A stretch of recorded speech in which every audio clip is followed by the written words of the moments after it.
Hey guys, it's Darwin, and today we're talking about food, specifically food that I carried on my thru-hike of the PCT.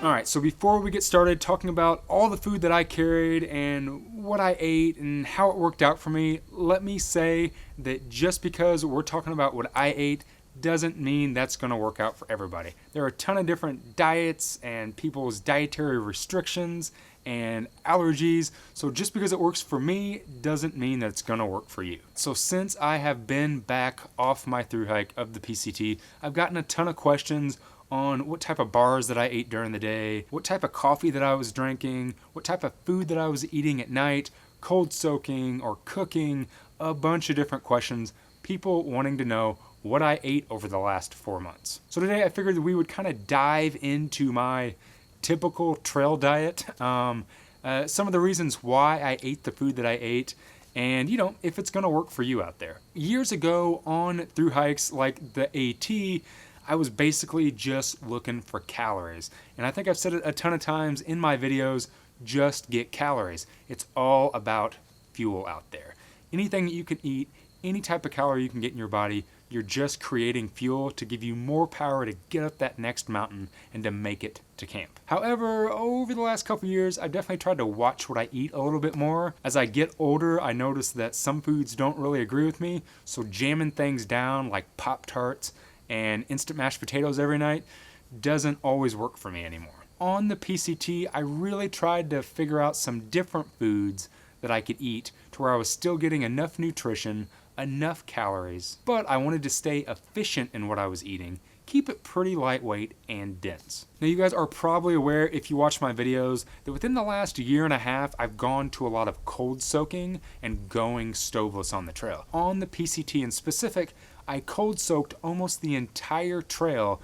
However, I did pick up a stove while I was going through the high Sierra. Now, I'm not really one that believes that hot food warms you up. I think that any food warms you up, so that wasn't the reason. I just kind of wanted to switch it up so I didn't get too burnt out on what I was eating. With all that being said, let's go over some of kind of my main staples that I basically ate almost every single day on the trail. Most of the time for breakfast, I would wake up and it would be number one, coffee for me. So the coffee that I drank most of the trail was this Alpine Start instant coffee.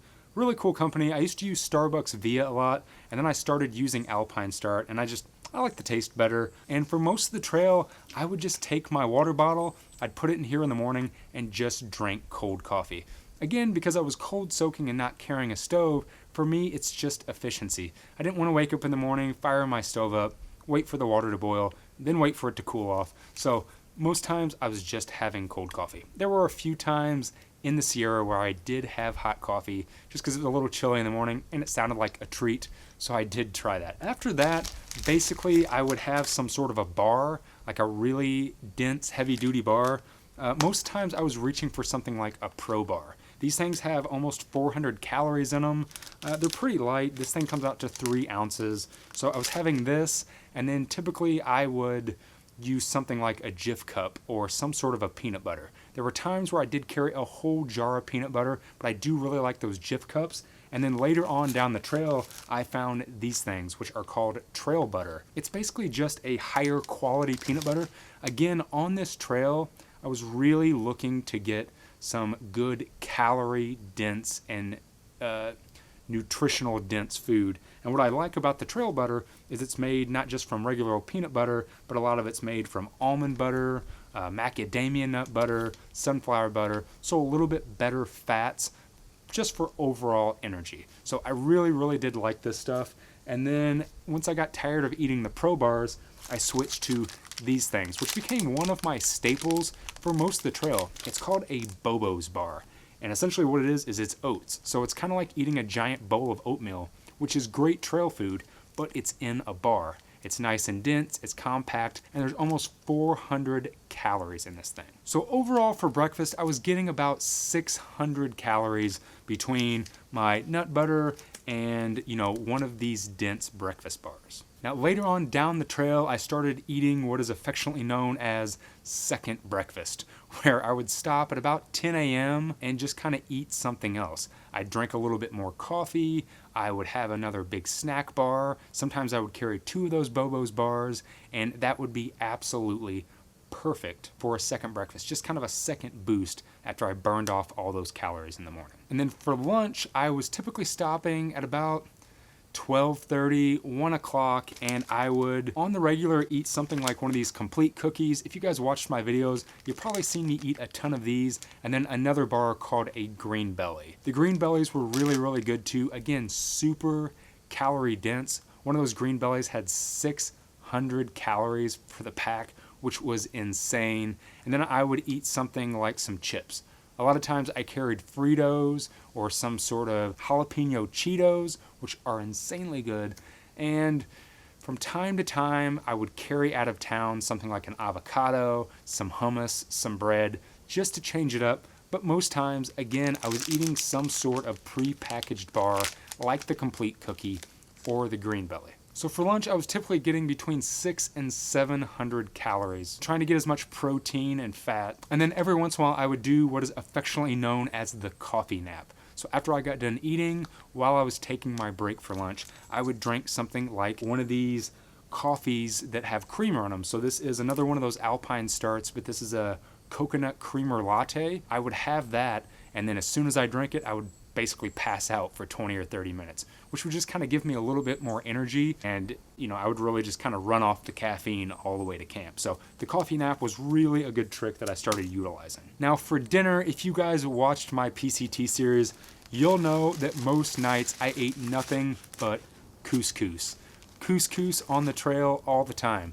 I would say about 95% of the trail I was fueled by couscous.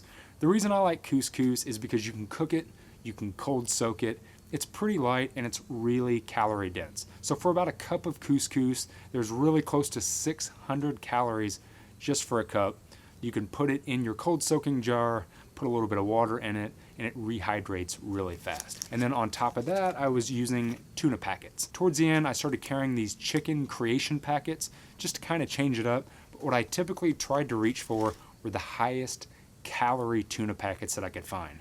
So some of the tuna packets have like olive oil, sunflower oil, or some sort of an oil in them, and they can get all the way up close to 200 calories. And then for flavor in my couscous, I would add things like taco seasoning, hot sauce, like these awesome little sriracha packets, or sometimes even some coconut oil, just to kind of give it a little more fat, a little more flavor, and to where it just didn't taste like couscous. Now, a lot of people have just been like, ew, gross, why would you eat couscous for that long? It's boring. Again, for me, I'm all about efficiency, and I'm one of those people who can, even in my normal everyday life, eat basically the same thing every single day. I don't need a lot of variety. So, long distance hiking and the types of food that I eat, I typically eat the same thing from the beginning all the way to the end every single day, and I don't really get burnt out on it. Now, I don't eat that stuff off the trail. I kind of save that for the trail, but it's why I was able to eat couscous almost every single night. And the calories for my dinner ended up being right around 700 to 800 calories. And then sometimes I would add a couple of extra things on there. And then other days, if I had bars left over from my snacks during hiking, I would jam those down too, just to get those extra calories. Now, speaking of bars, I was typically eating between 4 and 5 bars a day. Now, whether that was a granola bar or some sort of a protein bar, or these things that I really come accustomed to eating, which are RX bars, it's pretty good whole food. There's not a lot of crap in these, and this guy has 210 calories. Lara bars were another one of my favorite, but about 4 to 5 of those a day, and I always tried to find bars that were at least 200 calories. And then really the only other thing that I was eating during the day to kind of keep my nutrition up was every once in a while in the morning I would have like one of these Emergen-C vitamin D packs. So the Immune Plus packs, I really liked these, especially with second breakfast. And then a lot of times I carried these green superfoods powder. So I would just mix this up in some water just to make sure I was getting some sort of green vegetable nutrition. Even though it was in powdered form and it's not a whole food, it was better than nothing. It was better than having a bunch of sugar from a candy bar or something. This trail, I really tried to up my nutrition levels and make sure that I was repairing good. It's probably why on this trail I was able to hike between 20 and 30 miles every single day, just because I was getting better nutrition. So overall, my main calorie intake on an average day was right around 2,800 calories. Now again, some people need a lot more calories than that. I've been able to just be efficient and be fine, be happy and comfortable on 2,800 calories. It's dense, it's lightweight, and with going with options like the Pro bars or the Green Bellies or the RX bars, I tried to keep my nutrition a little bit higher than, on the AT when I ate nothing but Snickers and Pop-Tarts and candy. There's a lot of people that fuel their hike that way, and what I found over the years, I just can't do that anymore. I need some good fats, I need some good proteins, I need some good carbs. Just a complete food just gives me better fuel on the trail. So hopefully that helped you guys kind of see some of the stuff that I eat. Maybe that'll help you drum up some ideas of the food that you're going to take on your next long distance hike. But again, like I said, it works for me. It doesn't mean that it's necessarily going to work for you. Everybody has different diets, different restrictions, different allergies. So figure out what works best for you and figure out what you're going to need to get the most efficient fueled hike that you can have while you're out there. If you haven't had a chance yet, go over and check me out on Instagram. I've been posting a ton of new photos lately of some of the things that Snuggles and I have going on throughout the week, plus some pictures from my PCT Thru-Hike. If you found any value in this video, go ahead and hit that like button. Subscribe to my channel if you haven't already. And as always, guys, thanks for watching.